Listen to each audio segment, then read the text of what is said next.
अगर परमेश्वर बलवा करने वाले लोगों को, राजाओं को खत्म कर देता था, परमेश्वर के दूत उन्हें खत्म कर देते थे, तो परमेश्वर शैतान को खत्म क्यों नहीं करता।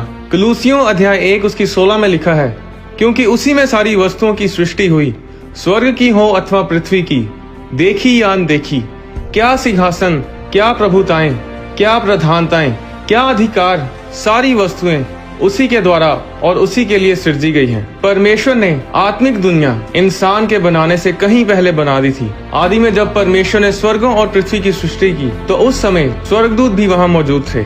अय्यूब अध्याय 38 उसकी 4 और 7 में लिखा है, परमेश्वर ने कहा, जब मैंने पृथ्वी की नींव डाली तब तू कहाँ था? यदि तू समझदार हो तो उत्तर दे। जब कि भोर के तारे एक संग आनंद से गाते थे और परमेश्वर के सब पुत्र जय जयकार करते थे। जब आदम ने अदन के बाग में पाप किया, तो परमेश्वर ने शैतान को उसी समय खत्म क्यों नहीं किया?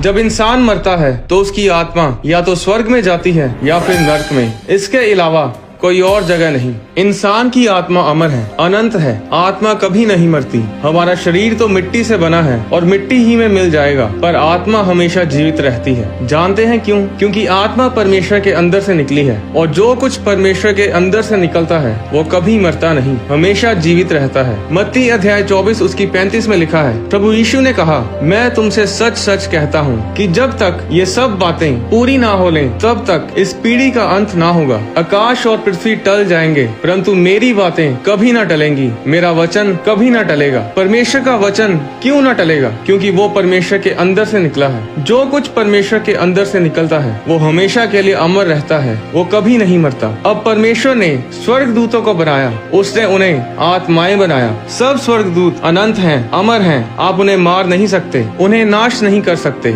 शैतान एक गिरा हुआ स्वर्गदूत है। वो पहले एक अभिषिक्त स्वर्गदूत था जो परमेश्वर के सिंहासन के सामने उपस्थित रहता था। शैतान जो पहले लूसीफर कहलाता था, वो स्वर्ग का वर्शिप लीडर था, पर जब उसके मन में उसकी सुंदरता और उसके रुतबे पर घमंड आया, तो उसने अपने मन में कहा कि मैं स्वर्ग पर चढ़ूंगा, मैं अपने सिंहासन को ईश्वर के तारागण से अधिक ऊंचा करूंगा और उत्तर दिशा की छोर पर सभा के पर्वत पर विराजूंगा।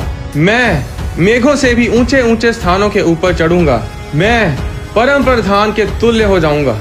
जब शैतान के अंदर मैं आ गई, जब वह घमंडी हो गया, तब वह स्वर्ग से धरती पर गिरा दिया गया, और तब एक अभिषिक्त दूत कहलाने वाला शैतान बन बैठा। सिर्फ घमंड के कारण उसे स्वर्ग से निकाल दिया गया। नीति वचन अध्याय 16 उसकी 5 पे लिखा है, सब मन के घमंडियों से यहोवा घृणा करता है, ऐसे लोग निर्दोष ना ठहरेंगे। नीति वचन 16 उसकी 18 में लिखा है, विनाश